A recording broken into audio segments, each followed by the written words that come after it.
Welcome to another blog. তো আজকে আমি চলে আসছি কোথায়, দেখতেই পাচ্ছ পিছনে, এটা হচ্ছে জমিতে।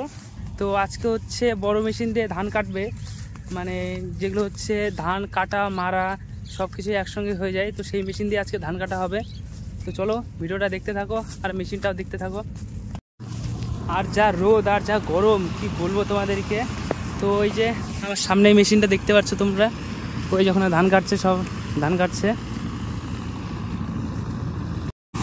দেখতেই পাচ্ছ একবারে কাটা মারা সব কিছু হয়ে যাচ্ছে।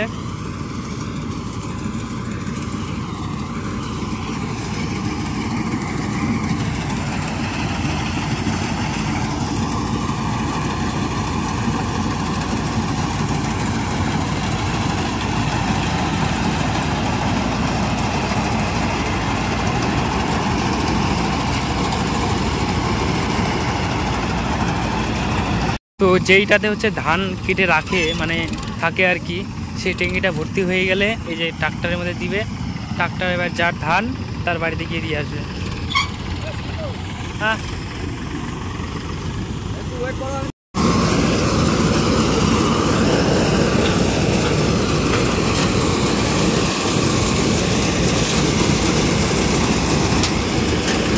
এই যে ধানগুলো উপর থেকে পড়ছে।